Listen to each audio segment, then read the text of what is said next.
So this is very significant news. A senior US official has come up with a statement about Judea and Samaria, falsely referred to as the West Bank, which, like the term Palestine, is a way to try and sever the ancient Jewish connection to the land.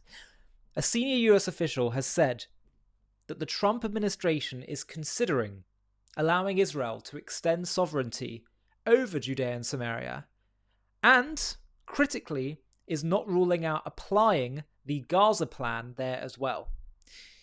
US discussions have included proposals to transform parts of the region into a joint American-Israeli project while promoting Palestinian emigration to the Sinai and Jordan. Now, this is a statement from a senior US official, but it goes far beyond just officials. I have no doubt this is going all the way to the top. This was Donald Trump just a few weeks ago when asked the question of whether he would support the annexation of Judea and Samaria by Israel. Here's what he said. Have a watch of this clip. It's a small country in terms of land. See this pen, this wonderful pen? My desk is the Middle East. And this pen, the top of the pen, that's Israel. That's not good, right? You know, that's a pretty big difference. I use that as an analogy. It's pretty accurate, actually. It's a pretty small piece of land. And it's amazing that they've been able to do what they've been able to do when you think about it. There's a lot of good, smart brain power, but it is a very small piece of land, no question about it. Now, it really just goes to show, I really do believe that Trump is in his heart. You know, people say, oh, you know, you can't trust Trump. We don't know what he's going to do, what he's going to say. I genuinely believe that he in his heart is a Zionist and he supports Israel, not just for pragmatic reasons, that there's something in his heart really understands the importance of standing with Israel.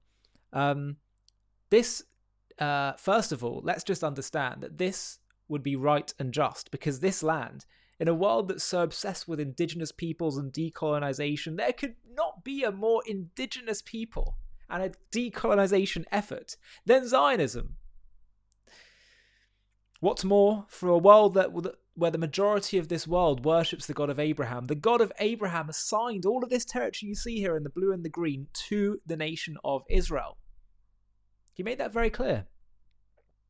Legally too, in international law, this land, there's extremely strong case to say belongs to the Jewish people.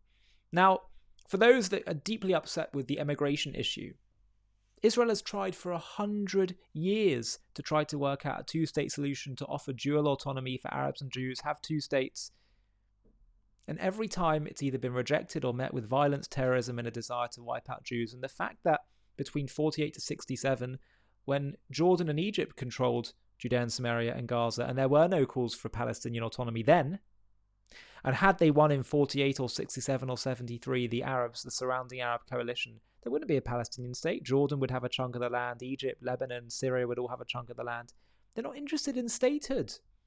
They're interested in getting rid of the Jewish state. And therefore, if that's the case, we have to have a radically different solution.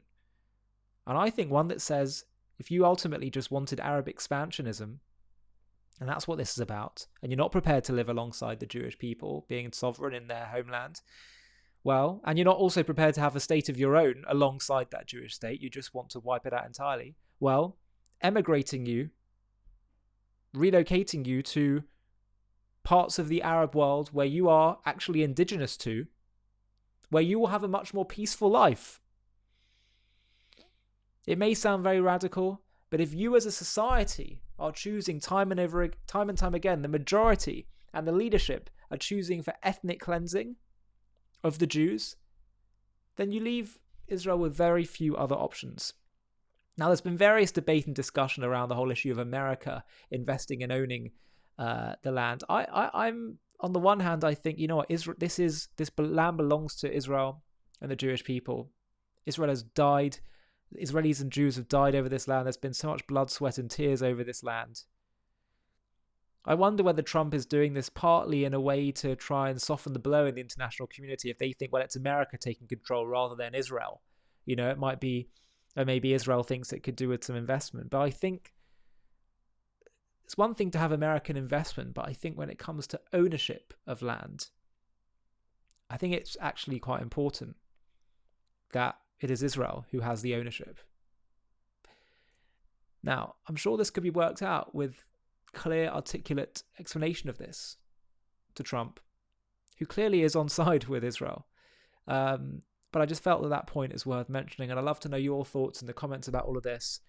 But I think it is highly plausible that we could be seeing in this term of this administration, we could be seeing significant changes, significant developments in moving from the failed paradigms of the past to exciting new visions of the future. You know, it's amazing. We talk about the messianic world where the Jewish people finally live in peace in the world, in their sovereign state and in their ancient God-given homeland, among many other beautiful, wonderful things that will happen. But we're told that it's going to happen through natural means. It will slow, you know, it's not going to be like the miracles of the splitting of the sea. Actually, in some ways, it's going to be even greater than that, because we're going to see God's hand in everything, in what seems like just natural events unfolding. And I think we're seeing part of this happening now. We've seen it throughout Israel's survival in this war and previous wars. So many miracles that have taken place. And this, once again, is an example of this, where this is happening through, it's a new president, a new policy, but look what's happening. If you just open your eyes to that, and that, of course, is what the holiday of Purim that the Jewish people are about to celebrate next week is all about. In the story of Esther, the book of Esther, it's the one book in the Torah where God's name is not mentioned. Not once, because it's training us to see how all these things that you could put down to chance were actually God's involvement, orchestration behind the scenes, where he saved the Jewish people from annihilation through a series of seeming coincidences. And it's telling us that in this new world in which we no longer have the splitting of the sea, but where God hides his face, it's training us to learn how to see God in everything, which in some ways, when you can see that and appreciate that, is even more outstanding as a miracle. Hi, thank you so much for watching. To watch another one, click here. To stay up to date with all our content, click here to subscribe. And if you're able to, you can help support JTV to grow and grow by clicking join below this video, where you can become a member and get perks including early access to videos and private live discussions with me. But most of all, you'll be partnering with us on our mission to change the world.